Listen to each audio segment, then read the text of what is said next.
que va a tener el corazón. Bueno, entonces vamos a recordar que pues la isquemia no solo va a conllevar a una falta de cantidad suficiente de oxígeno, sino que también va a reducir la disponibilidad de los nutrientes, ¿no? La eliminación también de los metabolitos que va a producir el músculo. Bien, esta cardiopatía isquémica pues va a manifestarse de diversas formas. Vamos a ver dos grandes grupos. El primer grupo son de las enfermedades coronarias estables crónicas. Ahí está mencionando, por ejemplo, las anginas, ¿no? Angina crónica estable, las anginas microvasculares también, isquemias ¿A qué se llama silentes. una angina estable?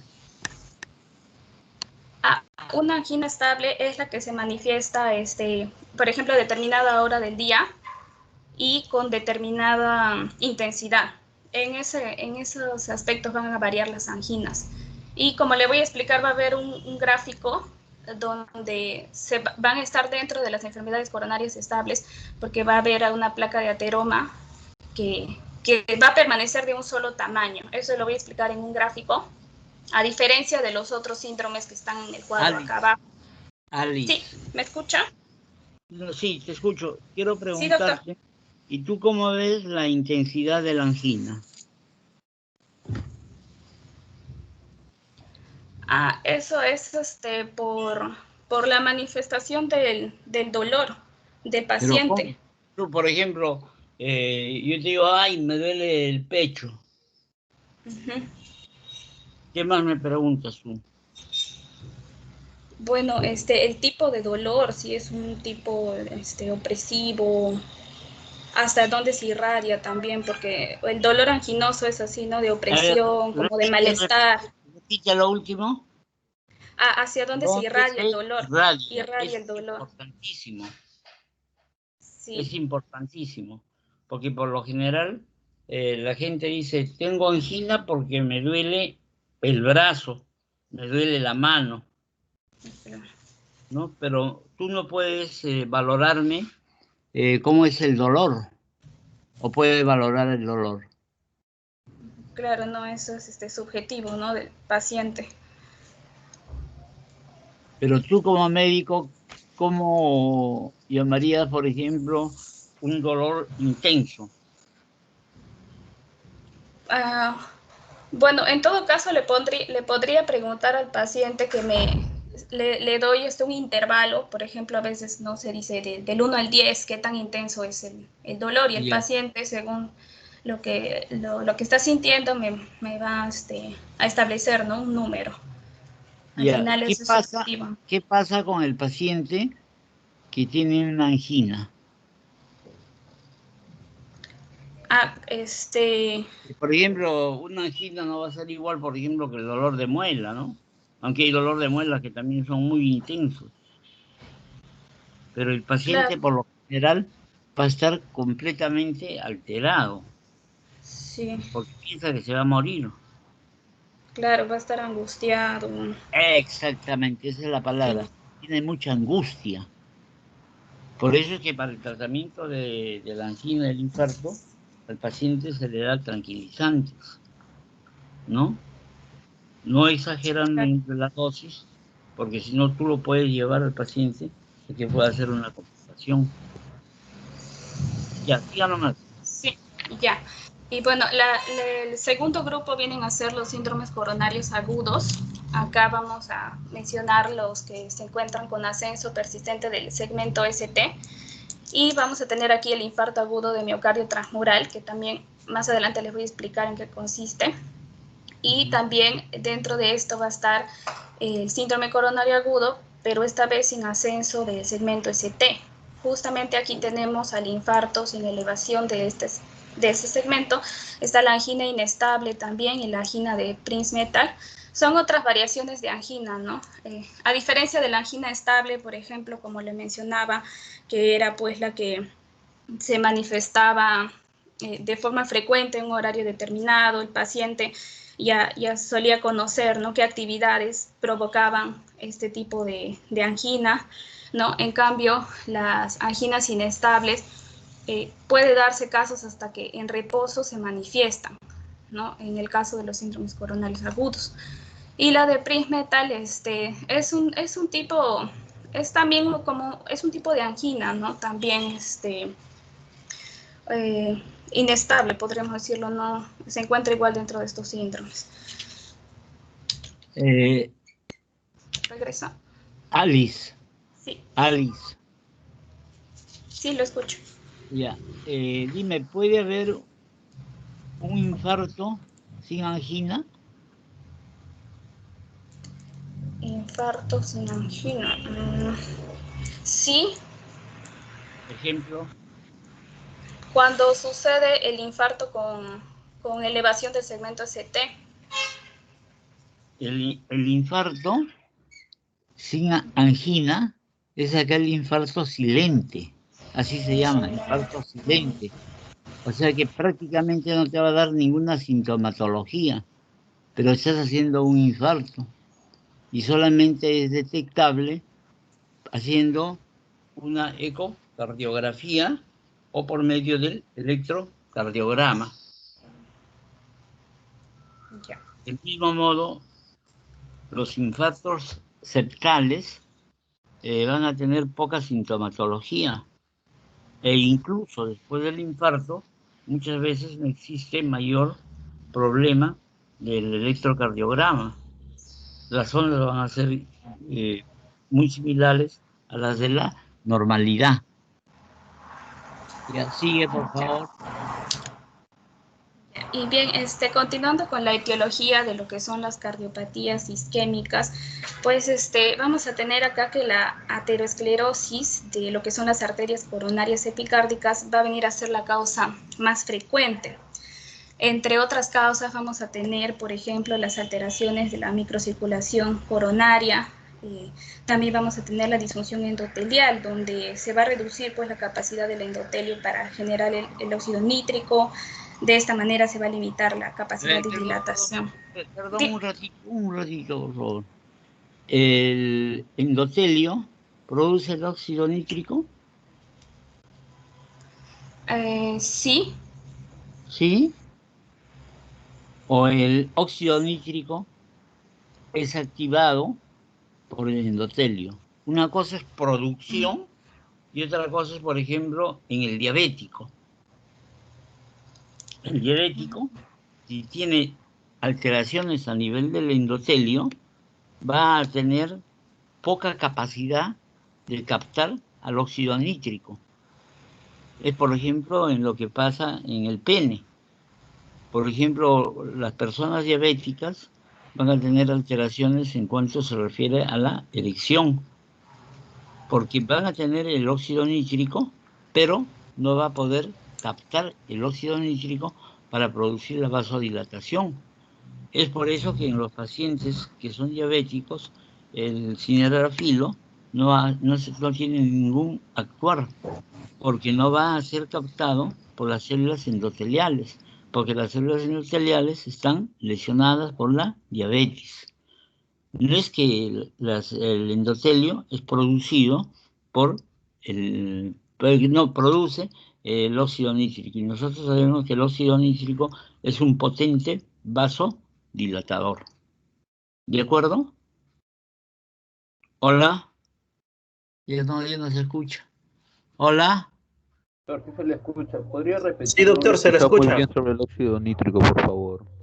¿Cómo? No te ¿Podría, entiendo. podría, Les escucho medio entrecortado. ¿Sí? podría Dime. repetir lo del óxido nítrico? No lo he escuchado muy bien. Se me trabó un poco por Se favor. te trabó el internet, ya. Cuando nosotros hablamos de la dinamia vascular va a ser la vasoconstricción y la vasodilatación. Esta vasoconstricción y esta vasodilatación está producida básicamente por ejemplo, el óxido nítrico.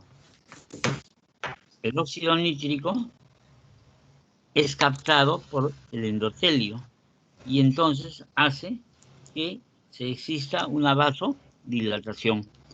Entonces, por ejemplo, las pastillas estas del cinerafilo, lo que hace es que se incremente el óxido nítrico Y ese óxido nítrico, si tú tienes el endotelio en buen estado, entonces se va a producir una vasodilatación. Y básicamente se produce la vasodilatación en los vasos del pene. Si tú tienes buena cantidad de ácido nítrico, pero el endotelio de tus vasos sanguíneos están lesionados, como en el caso, por ejemplo, de la diabetes, entonces no va a poder surtir efecto. Así aunque te tomes una pastilla de 100 o de 200, 2 pastillas, no te va a hacer ningún efecto porque va a tener el daño del endotelio. Entonces tu compañera, cuando habló que el endotelio producía el óxido nítrico. Y eso no es así, sino que recibe la influencia del óxido nítrico y va a ser captado por el endotelio. Eso es lo que les explicaba. Antiguamente al paciente diabético no le daba mucha importancia a lo que era el endotelio. Y ahora último se ha dado cuenta que incluso para los problemas de úlceras o lesiones de miembros inferiores, también tiene que ver mucho la parte endotelial.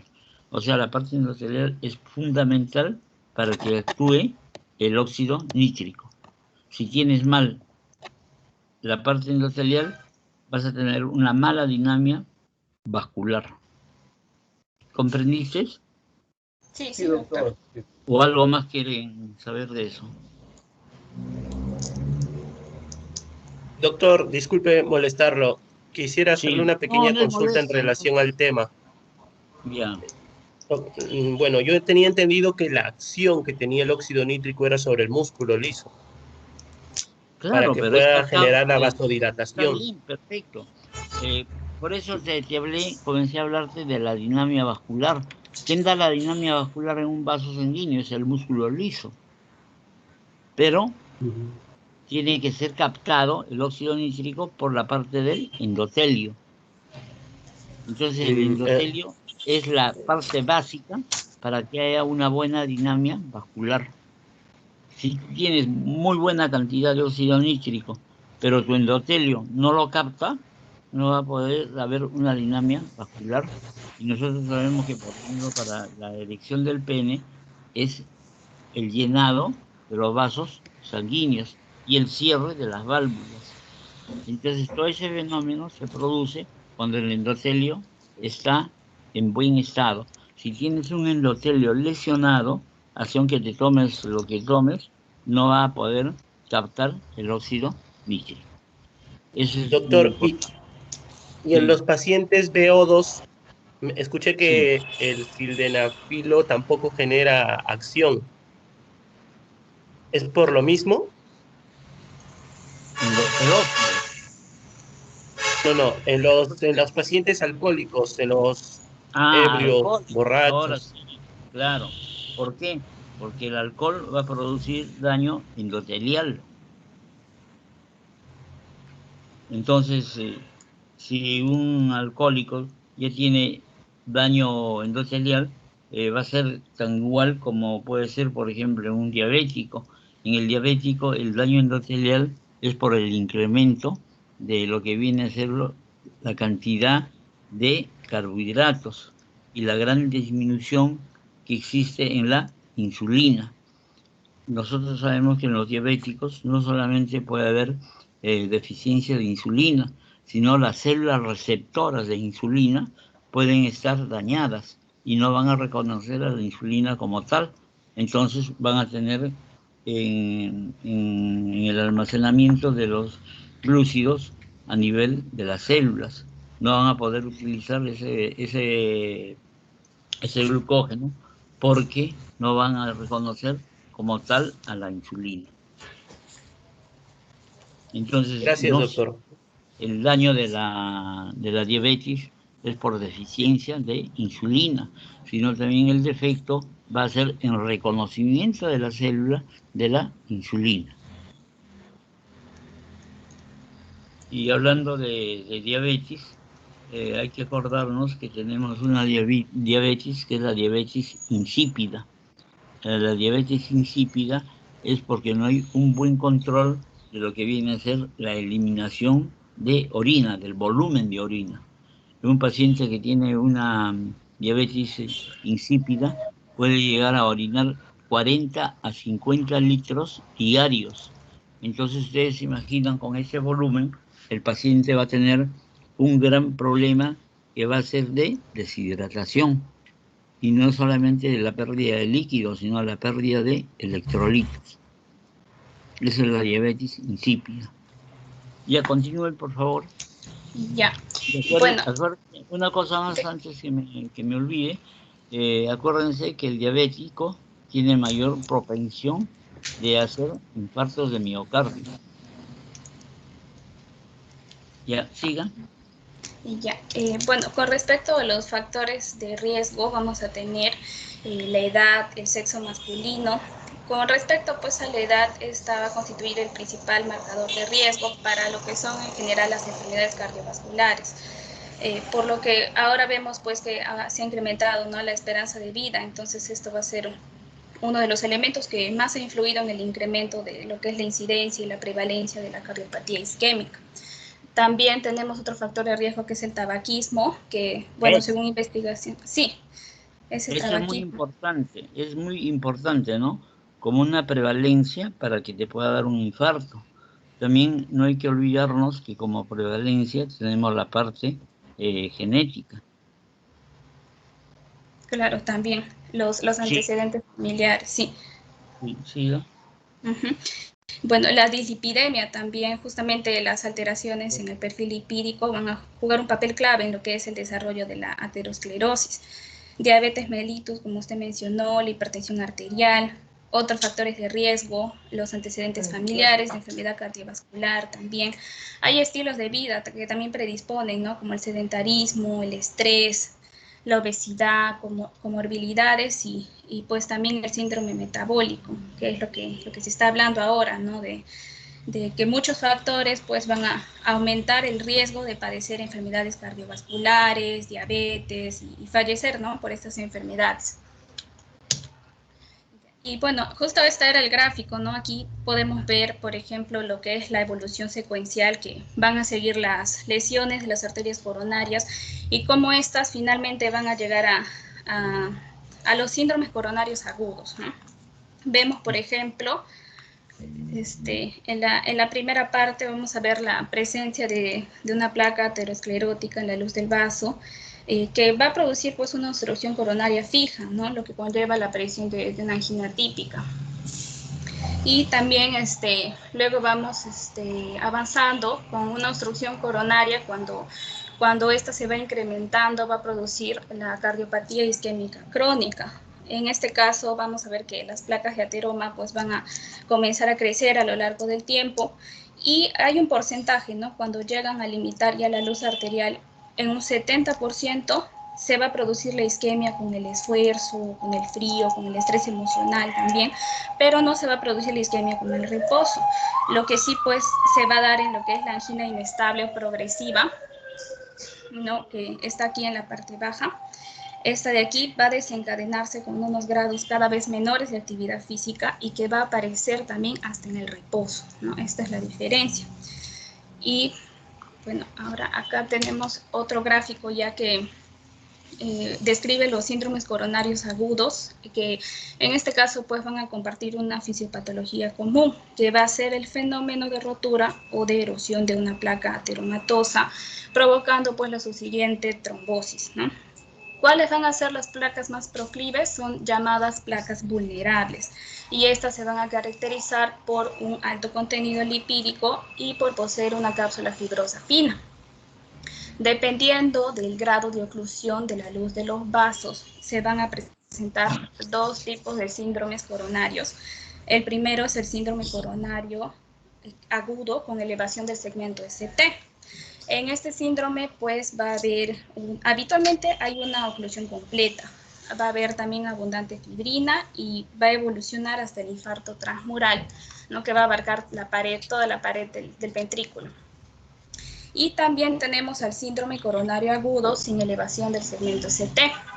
Acá vamos a tener a la angina inestable que les hablé, ¿no? Que hasta se puede dar en reposo, y en este caso no vamos a encontrar a un marcador cardíaco que es la troponina, pero en el otro, que es el infarto sin elevación ST, sí vamos a encontrar, ¿no? a la troponina en los exámenes.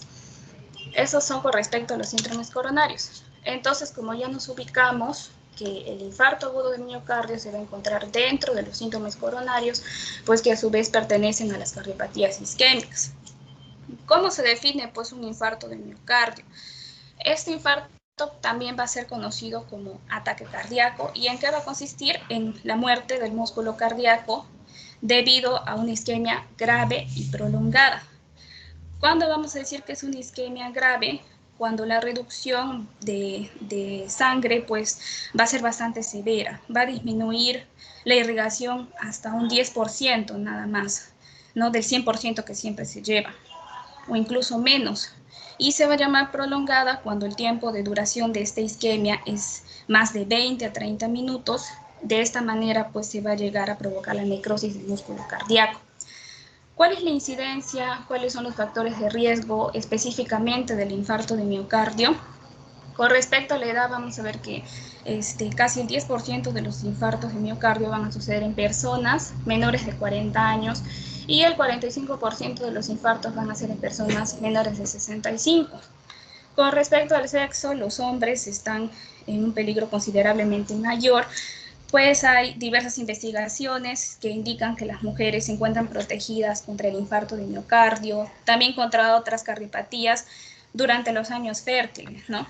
Pero cuando descienden los estrógenos tras la menopausia, esto se va a asociar a un rápido avance de las arteriopatías coronarias, de cardiopatías isquémicas, ¿no? Y justo las cardiopatías isquémicas es la causa más frecuente de muerte en las mujeres mayores, ¿no? ¿Cuál es la etiología? Con respecto al infarto de miocardio, vamos a tener que la primera causa va a ser la trombosis coronaria con un porcentaje del 90% de los casos. Recordemos ya cuando hablé de la cardiopatía isquémica, la principal causa así en general decíamos que era la aterosclerosis, ¿no? La placa aterosclerótica. Pero acá ya estamos hablando de trombosis coronaria, el 90%. ¿Y cómo se va a producir pues esto? Porque las placas aterosclerosas sabemos que se pueden romper o pueden erosionar la capa íntima de las arterias coronarias, y como ya hablé, estos son las placas vulnerables, ¿no? Estas sustancias que van a salir, ¿no? Cuando se rompe esta placa, van a activar a las plaquetas, van a inducir su agregación y primero se va a formar un trombo blanco. Entonces, si el estímulo de la coagulación va a ser suficientemente intenso, se activa la trombina y se va a estimular la producción de la fibrina y posteriormente se forma un trombo rojo que va a poder pues ocluir parcial o totalmente la luz del vaso. Esto es en el 90% de los casos de la etiología del infarto, ¿no? También acá estoy mencionando los vasoespasmos en un 10%, los émbolos y bueno, también isquemia sin aterosclerosis por otro tipo de alteraciones, ¿no? Vasculitis, alteraciones hematológicas o también por el descenso de la presión sistémica. También se podría producir un infarto. Y con respecto pues a la fisiopatología, vamos a ver que la obstrucción de las arterias coronarias va a encargarse de poner en peligro el riego sanguíneo en una región específica del miocardio, ¿no? Lo cual va a provocar la isquemia, va a provocar también disfunción miocárdica y finalmente la posible destrucción de los miocitos. Como consecuencia de la isquemia miocárdica se va a producir en primer lugar la suspensión del metabolismo aerobio.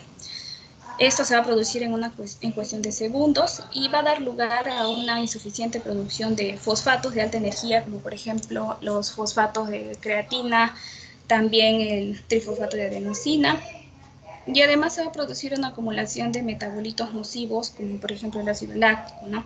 Acá en la imagen de la izquierda vemos cómo en relación con el tiempo, acá observamos, se va a ir acumulando el lactato y también vamos a ver que aproximadamente a los 30 minutos se va a dar pues el inicio de una lesión irreversible desde que se ha iniciado la isquemia grave. ¿Y qué va sucediendo con los miocitos? En forma de resumen, aquí en el cuadro de la derecha vamos a ver que en los primeros segundos se va a iniciar la reducción del ATP. En menos de 2 minutos vamos a tener ya la pérdida de la contractibilidad. El descenso del ATP a los 10 minutos, en un porcentaje, ¿no? Es el 50% de lo normal y el 10% de lo normal a los 40 minutos. Como les mencioné, aproximadamente 30 minutos, 20 a 40 minutos ya se produce la lesión celular irreversible y lesiones microvasculares ya pasada la hora. Y bueno, justamente el siguiente paso de lo que es la isquemia viene a ser la necrosis. Pasados ya de 20 a 40 minutos de la isquemia intensa, se produce la necrosis. Esta necrosis se va a iniciar con lo que es pues, la pérdida de la integridad del sarcolema, que es la membrana, ¿no?, de las fibras musculares. ¿Y qué va a permitir esto? Va a permitir la filtración de macromoléculas intracelulares hacia el intersticio cardíaco. Por último, también estas macromoléculas van a dirigirse al sistema microvascular, a los linfáticos también de la región del infarto. Aquí en esta imagen lo que vemos es la evolución de la necrosis miocárdica tras la oclusión de una arteria coronaria, ¿no? Vamos a ver que se produce una lesión irreversible de los miocitos isquémicos y esto va a comenzar en lo que es la zona subendocárdica, ¿no? Esta isquemia va a avanzar a través del miocardio para afectar cada vez un mayor espesor y también una mayor anchura en lo que es la zona isquémica.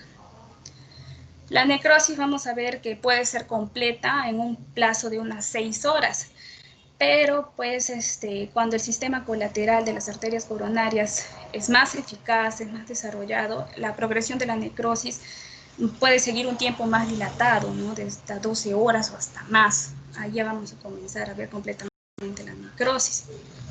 Y bueno, acá de lo que les estuve hablando en la parte inicial de los patrones de infarto, mencioné infarto transmural o transparietal, ¿no?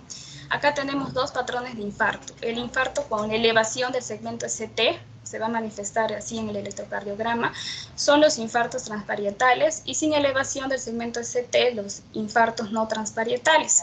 En los primeros, en los infartos transparietales, este tipo de infarto va a representar la mayor parte de los infartos que se producen en el miocardio, y acá la necrosis isquémica va a afectar a la pared ventricular en todo su espesor.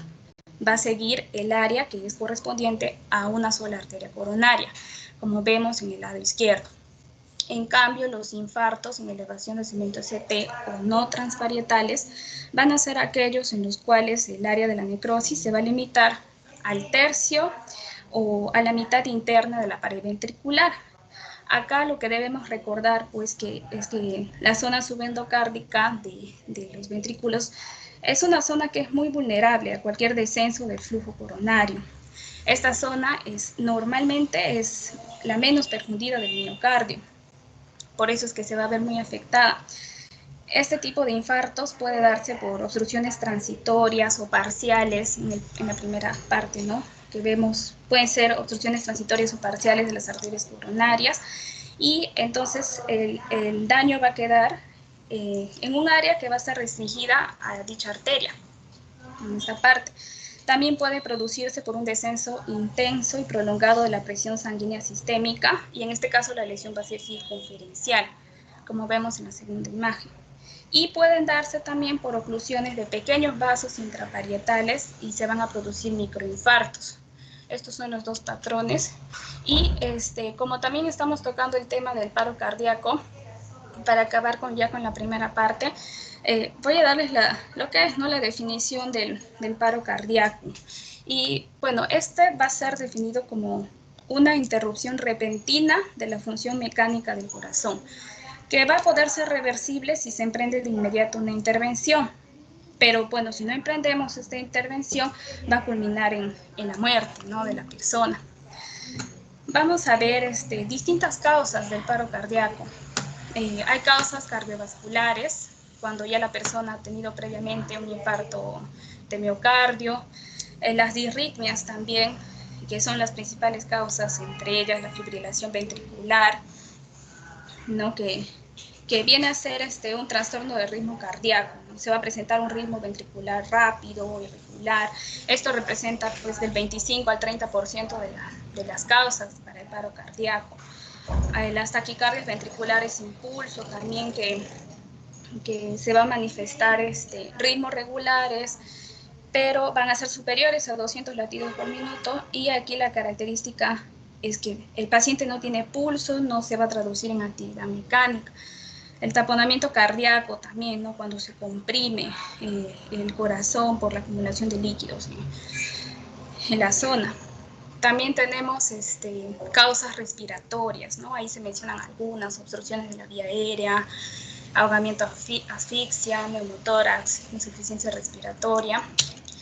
También tenemos causas que son metabólicas, como la hiperpotasemia, que va a producir las arritmias cardíacas, o hipopotasemia, que va a causar taquicardias ventriculares, auriculares, ¿no? Va a causar arritmias que se van a agravar también. Y posteriormente puede aparecer la fibrilación ventricular. Traumatismos también, craneoencefálicos, torácicos, por shock también, ¿no? El cuerpo no va a recibir el aporte suficiente de sangre hacia los tejidos. Por hipotermia también se menciona que pues cuando baja bruscamente las temperaturas, van a disminuir defensas del organismo, van a aumentar el riesgo de infarto. En realidad se va a duplicar el riesgo de infarto en las personas con problemas cardiovasculares cuando se encuentran en estado de hipotermia. Y también pueden haber causas iatrogénicas, ¿no? Cuando se realiza la sobredosificación de agentes anestésicos, también podría producir un paro cardíaco. Esa sería la primera parte, doctor, de nuestro tema. Continúa mi compañera Melissa. Ya. Gracias, está bien. Ya.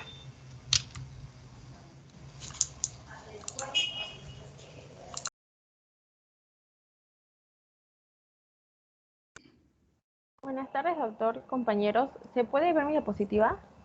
Sí. Ya. Buenas tardes, doctor. Mi nombre es Rodríguez Pinao Melissa Nicole y voy a exponer en esta ocasión clasificación y diagnóstico.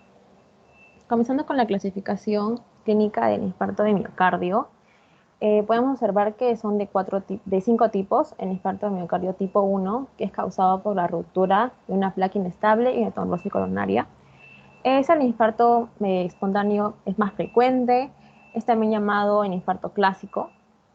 Y ahí podemos observar en la imagen sobre la ruptura de la placa y sobre la ruptura de la placa con trombo, no oclusivo y oclusivo. El tipo 2 es el infarto secundario a un desbalance isquémico, es decir, es producido en situaciones en las que las causas diferentes a la enfermedad coronaria contribuyen a un desequilibrio entre la oferta y demanda de oxígeno, como en espasmos coronarios, en anemias, en taquiarritmias, en crisis hipertensiva, entre otros. Este es el tipo de infarto más frecuente en mujeres y tiende a tener una mayor mortalidad que en tipo 1. El infarto de miocardio tipo 3 es la muerte súbita, con síntomas o cambios en el EKG que sugieren un origen isquémico, pero con enzimas cardíacas no disponibles por no extraerse a tiempo o no se analizaron en ese momento. El tipo 4 es el infarto asociado a intervencionismo coronario percutáneo. Puede ser tipo 4A, tipo 4B y tipo 4C. Y el infarto de miocardio tipo 5 es un infarto asociado a cirugía de liberación coronaria, y como acá se puede apreciar el bypass. Y siguiendo con las clasificaciones, tenemos a la clasificación de Killap y Kimball. Establece un pronóstico de la evolución y probabilidad de muerte en los siguientes 30 días después del infarto. Tenemos al Killip 1, que no hay signos de insuficiencia cardíaca; al Killip 2, que hay presencia de crepitantes; al Killip 3, que se puede apreciar edema agudo de pulmón; y al Killip 4, en presencia de shock cardiogénico. Y con respecto al paro cardíaco, según su trastorno de ritmo cardíaco, hay 4 tipos. El primero es la fibrilación ventricular. Es el ritmo regular con QRs ensanchados y no hay identificación de ondas P. Como segundo punto del paro, tenemos a la taquicardia ventricular sin pulso, que es el ritmo completamente irregular, no hay presencia de ondas P y T, y los complejos QR son normales. El tercero sería la actividad eléctrica sin pulso, que es la presencia de alguna variedad de actividad eléctrica diferente a la fibrilación ventricular o a la taquicardia ventricular, sin que se palpe el pulso arterial. Y el cuarto punto es la sistolia, que es la ausencia total de la actividad eléctrica. Esta tasa de supervivencia es mínima y generalmente no se observa un trazado totalmente plano, hay variaciones en la línea de base y pueden aparecer algunos latidos de escape que son llamados latidos agónicos. Y según el diagnóstico, los 3 puntos más importantes son la clínica, el electrocardiograma y los biomarcadores. Comenzando con la clínica, los puntos claves son el dolor precordial opresivo, la intensidad es moderada, severa, la persona siente que el pecho apretado, la duración es de varios minutos y si es mayor a 30 minutos se debe pensar que es un infarto de miocardio. También hay irradiación al hombro izquierdo, al brazo izquierdo y también al cuello o a la mandíbula. Si el paciente manifiesta una sensación desagradable, opresión o plenitud en el pecho, está asociado a otros síntomas también como mareo, náuseas, vómitos, hasta sudoración. Además hay presentaciones atípicas en pacientes jóvenes menores de 40 años y ancianos mayores de 75 años, personas diabéticas y también mujeres. Estas incluyen dolor en el epigastrio, indigestión de origen reciente y hasta dolor torácico quemante y una disnea progresiva. Como segundo punto son los antecedentes de enfermedad coronaria conocida o en infarto de miocardio previo. También la hipotensión, insuficiencia mitral y también los factores de riesgo que mencionó mi compañera, que la edad es mayor de 60 años, tabaquismo, dislipidemia, diabetes mellitus, hipertensión arterial. Y tener en cuenta que además de todo esto, solo hasta el 25% de los pacientes son asintomáticos. Según el electrocardiograma, este es un pilar fundamental en el enfoque del paciente con sospecha de síndrome coronario. Con el EKG podemos clasificar al paciente en uno de esos 3 grupos: síndrome coronario con elevación de segmento ST o bloqueo de rama izquierda, síndrome coronario sin elevación de segmento ST y pacientes con hallazgos inespecíficos de isquemia o con EKG normal. Y bueno, si se trata de un paciente con síndrome coronario con elevación de segmento ST, en por lo menos 2 derivaciones de la misma pared de corazón, o se detecta un bloqueo de rama izquierda que no existía previamente, el paciente debe ser considerado inmediatamente para un tratamiento de una terapia de reperfusión. Si no se dispone de EKGs previos o se desconoce los antecedentes, el EKG puede mostrar un bloqueo de rama, y si el EKG muestra un bloqueo de rama izquierda, se asume que es un bloqueo nuevo. Y también es manejado como síndrome coronario con elevación de segmento ST. En el segundo grupo están los cambios de diferentes niveles en el segmento ST o inversión de la onda T. Esos son sugestivos de la isquemia miocárdica. Y bueno, en esta categoría están incluidas la angina inestable y el infarto de miocardio sin elevación de ST. Se consideran grados diferentes de severidad en una misma patología. En este grupo los pacientes no se benefician con la terapia de reperfusión inmediata. Y finalmente tenemos al tercer grupo, que son los que cursan con un EKG normal o con cambios en específicos. Estos pacientes de este grupo son más frecuentes y suelen acudir a urgencias por un dolor torácico. Pero la mayoría de estos pacientes no tienen ninguna patología o enfermedad en sus arterias coronarias, pero algún porcentaje de ellos pueden tenerla. Y para terminar con los biomarcadores, estos son más sensibles y específicos al daño miocárdico. Esas son las proteínas cardioespecíficas. Son las proteínas TI cardíacas y la fracción MB de la creatinina sinasa. Con respecto a la troponina, esta regula la contracción mediada por el calcio del músculo cardíaco y esquelético. Comienzan a elevarse entre las 3 y 12 horas y tiene una elevación máxima, la troponina T tiene una elevación máxima entre las 12 y 48 horas. Y con respecto a la troponina I, su elevación máxima es a las 24 horas. Y sobre la creatinina sinasa MB, es sensible, pero no es específica, ya que también se registran elevaciones tras una lesión de músculo esquelético. Esta comienza a elevarse entre las 3 y 12 horas después de la inicio de un infarto de miocardio. Tiene una elevación máxima a las 24 horas y sus valores normales son recuperados entre las 46 y 72 horas más tarde. Acá se puede ver un gráfico sobre lo explicado de los biomarcadores. Bueno, si el primer valor de troponina es positivo, el paciente debe ser manejado como síndrome coronario agudo sin elevación de cemento ST y no es necesario repetir una segunda medición. Y si el primer valor es negativo y el segundo valor a las 6 horas es positivo, el paciente pasa a ser manejado con síndrome coronario sin elevación de cemento ST. Pero si la troponina es negativa y el paciente tiene factores de riesgo importantes, se puede pasar a estudiar de manera intrahospitalaria. Y si la troponina es negativa, no se descarta la existencia de la enfermedad coronaria. Por consiguiente, el paciente debe ser remitido para un estudio ambulatorio en cardiología o medicina interna y que se determine la posibilidad de que tenga o no una enfermedad en sus arterias coronarias. Bueno, eso es todo, doctor, con respecto al diagnóstico. Ya está bien, gracias. ¿Quién sigue? Yo sigo, doctor. Diana Ramírez.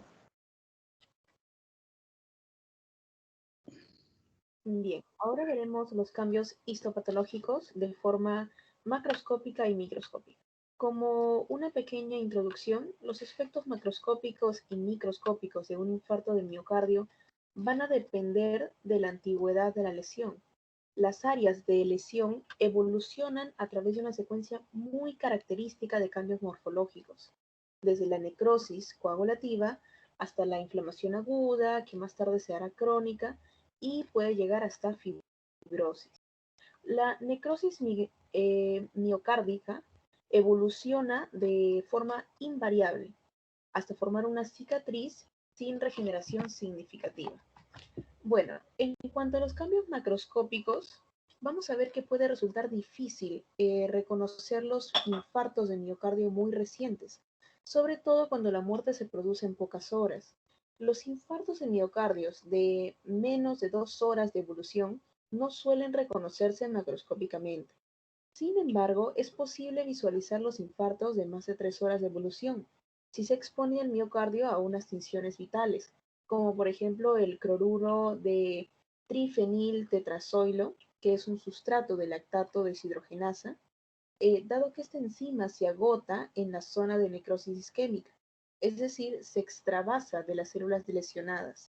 El área del infarto queda sin teñir, como lo vamos a ver ahí en la imagen, queda pálida, mientras que las cicatrices antiguas aparecen blancas y brillantes. Bueno, en la figura vamos a ver que se puede apreciar una flecha que apunta a un infarto agudo de miocardio en la región posterolateral del ventrículo izquierdo, que se reconoce por la ausencia de tinción con el cloruro de trifeniltetrazoilo en la zona de la necrosis. Esta falta de tinción se debe a la extravasación de las enzimas tras la muerte celular. Y más abajito vamos a ver como un triangulito, la punta de una flecha, que está más abajo. Esta es una cicatriz anterior que nos puede indicar un infarto antiguo. También podemos ver un pequeño asterisco blanco en la parte derecha, que nos muestra una hemorragia miocárdica en el margen derecho del infarto. Esto se debe a la rotura ventricular y fue la causa del fallecimiento de este paciente. En general, a las 12 o 24 horas del infarto de miocardio, es posible identificar el infarto por una decoloración rojo-azulada secundaria a la extravasación y el atrapamiento de la sangre. Posteriormente, los infartos se van delimitando cada vez mejor como áreas blancas, pardo-amarillentas. A las 10 o 14 días, los infartos aparecen rodeados por un tejido de granulación hiperémico, es decir, se va a ver muy vascularizado. Y durante las semanas posteriores, el tejido infartado va a evolucionar hasta formar una cicatriz fibrosa. Siguiente, por favor. En cuanto a los cambios microscópicos, vamos a ver que se va a producir una secuencia de cambios característicos. Estas características son típicas de la necrosis de coagulación, que son detectables entre las 4 y 12 horas del infarto. Recordemos que la necrosis coagulativa se caracteriza porque la forma de la necrosis se va a conservar, al menos durante unos días. La arquitectura de base del tejido va a ser conservada durante unos días. Los tejidos afectados adoptan una textura firme. Posiblemente la lesión desnaturalice no solo las proteínas estructurales, sino también las enzimas, lo que bloquea la proteólisis de las células muertas y en consecuencia las células eosinófilas anucleadas pueden persistir durante días o semanas. También vamos a ver algunas características típicas, como los cambios citoplasmáticos, en los cuales las células necróticas van a presentar una mayor eosinofilia. O, por ejemplo, cuando las células van a presentar unas enzimas, ¿no?, que han digerido los gránulos citoplasmáticos, y vamos a ver una vacuolización de aspecto apolillado. También podemos observar algunos cambios nucleares como la cariólisis, pignosis o cariorexis. Bueno, para aparecer, pueden aparecer también algunas fibras onduladas que son muy características en los márgenes del infarto. Y esto va a reflejar el estiramiento y el plegamiento de las fibras muertas que no se contraen. Es posible que la isquemia subletal induzca una vacuolización intracelular de los miocardiocitos. Estos son viables, pero con frecuencia se contraen mal. El miocardio necrótico induce una inflamación aguda, que típicamente resulta más llamativa a los 1 o 3 días del infarto de miocardio, seguida de una onda de macrófagos que eliminan a los miocardiocitos necróticos y los fragmentos de los neutrófilos. Y esto es más llamativo a los 5 o 10 días de infarto de miocardio. La zona infartada es sustituida progresivamente por un tejido de granulación. Esto lo vamos a ver entre la primera y segunda semana. Y esto a su vez va a representar un andamiaje provisional sobre el cual se va a formar la cicatriz de colágeno denso. En la mayoría de los casos, la cicatriz está muy evolucionada al final de la sexta semana, aunque la eficiencia de la reparación depende del tamaño de la lesión original. Para la cicatrización es preciso que migren células inflamatorias y que crezcan nuevos vasos desde los márgenes del infarto. Por lo tanto, el infarto de miocardio cicatriza desde los márgenes hacia adentro, y un infarto extenso no cicatriza tan rápido ni de forma completa como uno pequeño. Una vez que el infarto de miocardio cicatriza por completo, ya no resulta posible determinar su antigüedad. Las cicatrices fibrosas tienen un aspecto idéntico, independientemente de que tengan 8 semanas o, exagerando, 10 años de evolución. Siguiente. Ahora vamos a ver unas cuantas láminas.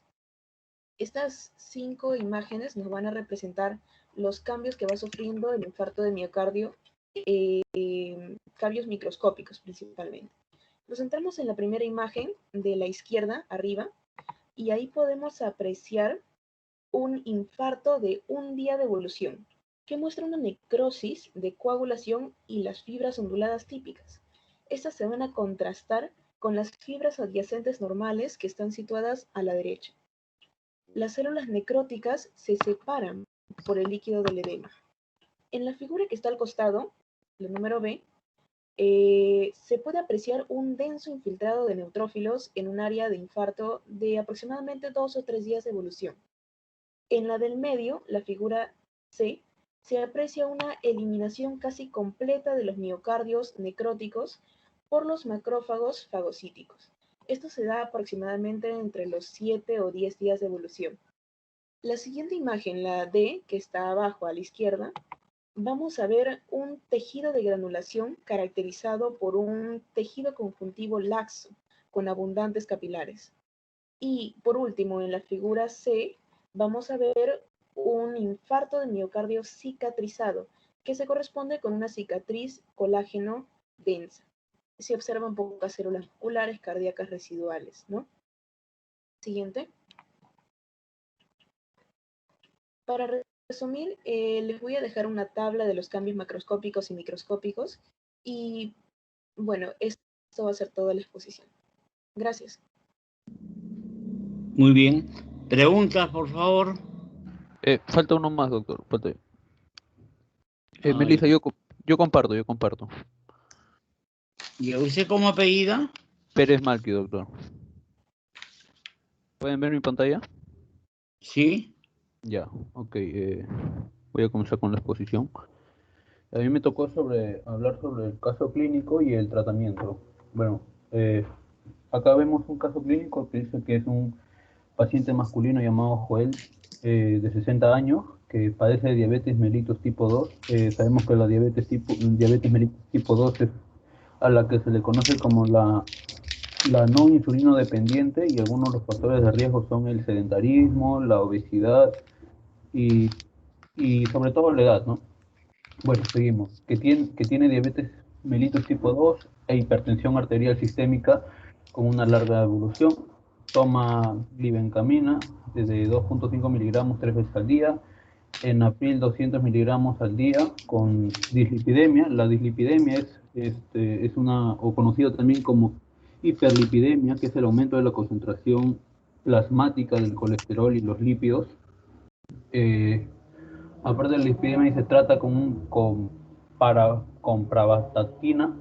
Su padecimiento actual es de 48 horas de evolución al inicio, con sensación de opresión external y de disnea de mínimo esfuerzo que cede con 10 minutos en reposo. La disnea es la dificultad para respirar.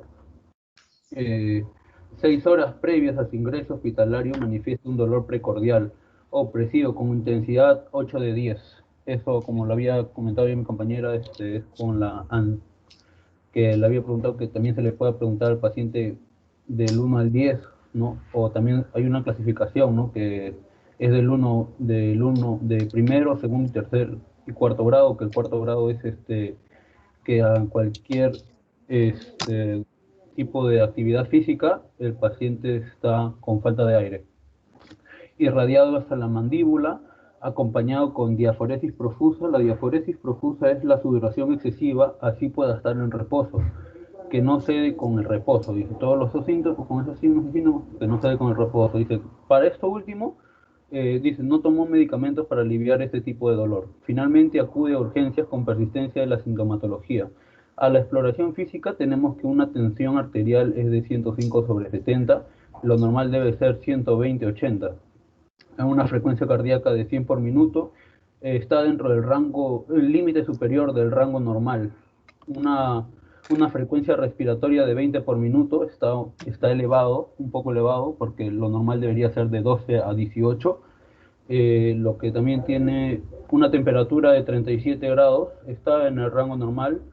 También presenta signos de alerta, es ansioso, una palidez con plétora yugular de segundo grado. La plétora yugular es lo que es el acúmulo de sangre en las venas del cuerpo, como dicen en la yugular, ¿no? Y del segundo grado, o sea, no puso una imagen, es como que se llena hasta la mitad inferior del trayecto entre la mandíbula y clavícula, pasando un poco el esternocleidomastoideo, por así decirlo. Ruidos cardíacos disminuidos en intensidad con el tercer ruido cardíaco intermitente, estertoles, o sea, ruidos pulmonares confinados con región subescapular bilateral, un abdomen con hepatomegalia. La hepatomegalia es la crecida del hígado leve, sin ascitis. La ascitis es la inflamación abdominal por una acumulación de líquido que se relaciona con enfermedades hepáticas, ¿no? Luego, aparte de la ascitis, dice sin irritación peritoneal edema hasta por arriba de los tobillos con fobia.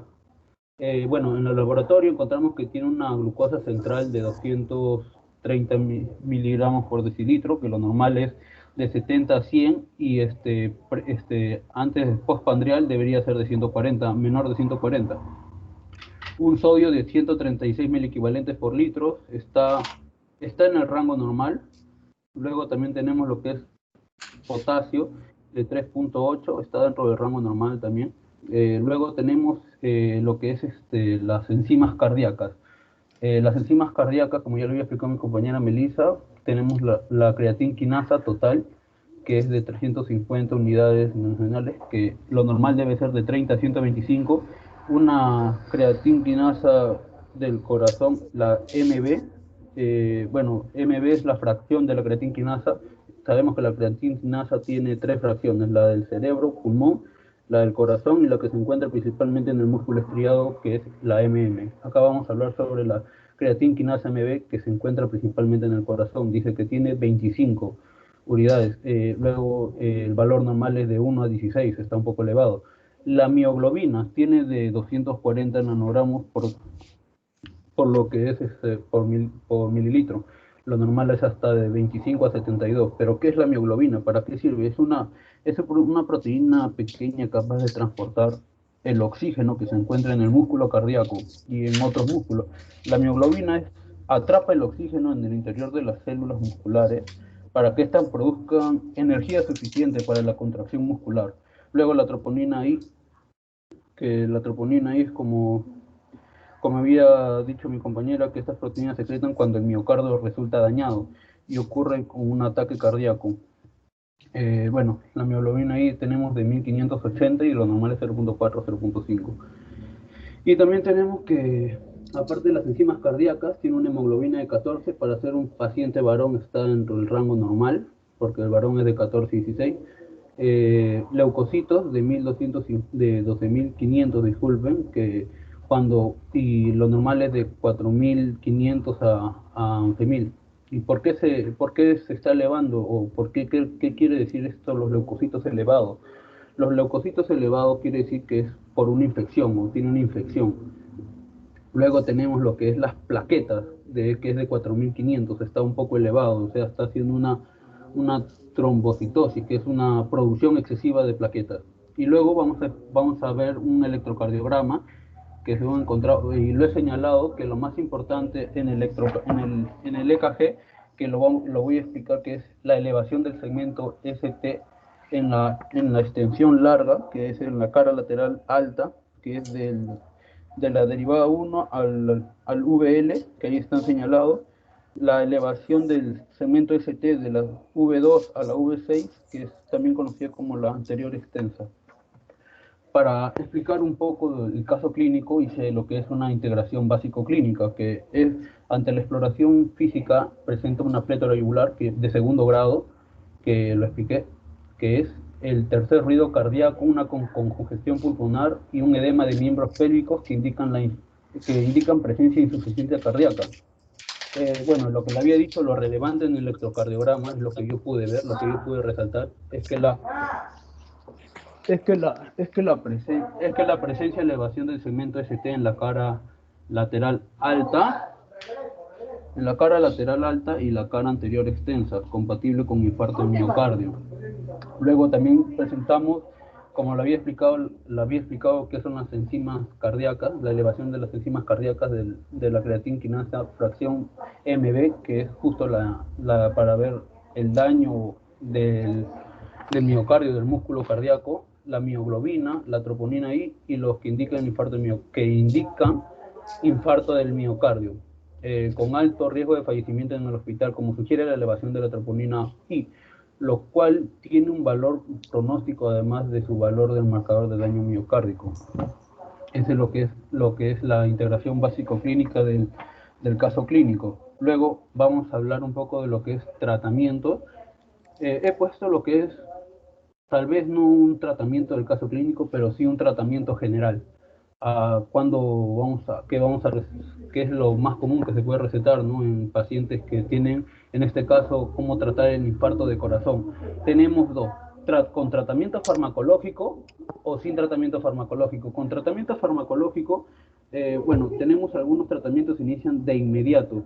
Si se sospecha un ataque cardíaco, incluso antes de que se confirme el diagnóstico, por ejemplo, el oxígeno, la aspirina para evitar lo que es la formación de coágulos en la sangre, la nitroglicerina para disminuir el trabajo del corazón y mejorar el flujo de sangre a través de las arterias coronarias. Para el tratamiento de un ataque cardíaco se pueden usar varios tipos distintos de medicina. Por ejemplo, los trombolíticos. ¿Para qué usan los trombolíticos? Se usan para disolver los coágulos que estén bloqueando las arterias coronarias. Los beta bloqueantes, también bloqueadores, disminuyen el trabajo que tiene que realizar el corazón y sirven para prevenir los ataques cardíacos. Los inhibidores de la enzima convertidora de la angiotensina bajan la presión arterial y disminuyen el esfuerzo que tiene que hacer el corazón. Los anticoagulantes que hacen que la sangre sea menos espesa y previenen la formación de coágulos en las arterias. Antiagregantes plaquetarios, que también impiden lo que es que las plaquetas se junten unas con otras o formen coágulos indeseados. Esto es lo que es con tratamiento farmacológico. Con tratamiento no farmacológico, existen distintas técnicas de intervención terapéutica que se realizan dependiendo de las características del paciente, grado y locación de la obstrucción, etc. Bueno, acá yo pude encontrar dos, que es la angioplastía con balón, que se puede usar para abrir las arterias coronarias que están bloqueadas por el coágulo, un bypass coronario, que se toma una sección de una vena, una arteria de otra parte del cuerpo, eh, y se cose con la arteria coronaria por encima y por debajo del área estrecha o bloqueada. Bueno, las más comunes son para hacer el bypass coronario son las venas afenas, la arteria mamaria interna o la arteria radial, que ahí vemos que están señaladas. Bueno, y para tratar un paro cardíaco he puesto un pequeño video, espero lo puedan ver. ¿Pueden verlo?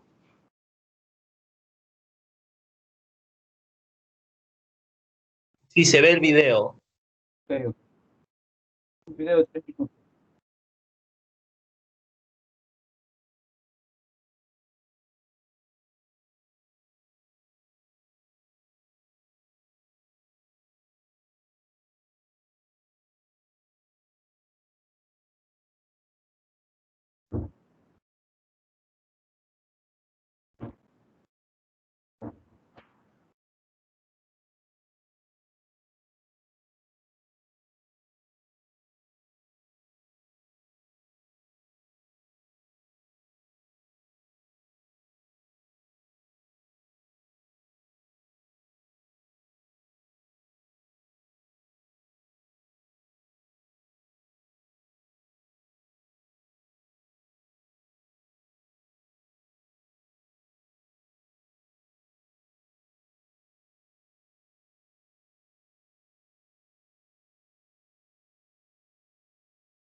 Bueno, y eso es básicamente todo lo que se tiene que hacer cuando a un paciente le da un paro cardíaco.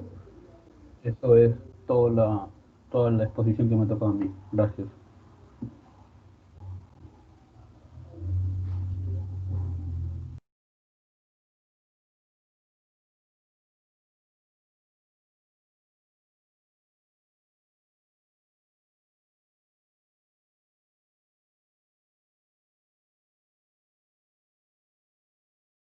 Doctor.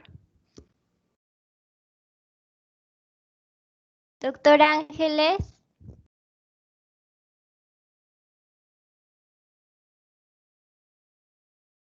Hola, hola, te escucho. Ya terminaron mis compañeros de exponer. Ya, ¿no hay preguntas? ¿No hay preguntas?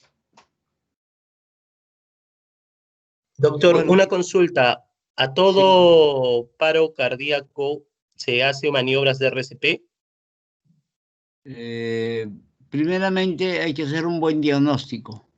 Como para cualquier tipo de patología, el buen diagnóstico te va a llevar a un buen tratamiento y eso te va a llevar a que pueda revertir el problema que tiene el paciente. Si tú confundes, por ejemplo, un infarto y confundes con un paro cardíaco o con una ruptura de aorta, el paciente no va a salir, con toda seguridad. En cambio, usted hace un buen diagnóstico, va a dar un buen tratamiento y el paciente va a tener grandes posibilidades de recuperar la salud. Eso es lo primero que ustedes deben tener en cuenta. Cuando uno hace actos médicos, todo acto médico tiene que ser algo que pueda sacarte del problema que tú tengas. Y para que te pueda sacar el problema que tengas, tiene que ser un buen diagnóstico. Tú no puedes confundir, por ejemplo, una colecistitis crónica con un infarto. Los dos te producen dolor y el dolor es también bastante intenso. Un paro respiratorio se puede confundir con un infarto. Entonces al paciente de repente le das tratamiento para el paro cardíaco y no es paro cardíaco. Es por ejemplo, un infarto. No es el infarto, sino va a ser un paro respiratorio. Entonces lo primero es tener la certeza de que el diagnóstico es el que tú estás pensando. Si el paciente no reacciona con el tratamiento que tú le das, es porque hay un error en el diagnóstico, fuera lo que fuera. ¿Alguna otra pregunta? ¿Alguna otra pregunta? Bueno, si no hay más preguntas, se les agradece a los expositores y para el día, ¿cuándo tenemos clases? El día miércoles, ¿no? Que va a ser la revisión del cuaderno y Sí, el el pretest. miércoles. Sí, el pretest. ¿Ya? Bueno, El sí, miércoles nos tocaría práctica, doctor. O claro. sea, Sí. clase de la práctica número 3, o podríamos hacer un repaso de la 1 y 2. Prefiero hacer la 3 y después Ya, hacemos un repaso. ¿Ya? ya, doctor, está bien. Ya, perfecto. Muchas gracias. Hasta luego. A usted. Gracias, Gracias. Hasta doctor. luego. Hasta Gracias, luego. doctor. Gracias, Ha estado doctor. muy bien el seminario. Gracias. Hasta luego, doctor. Hasta luego.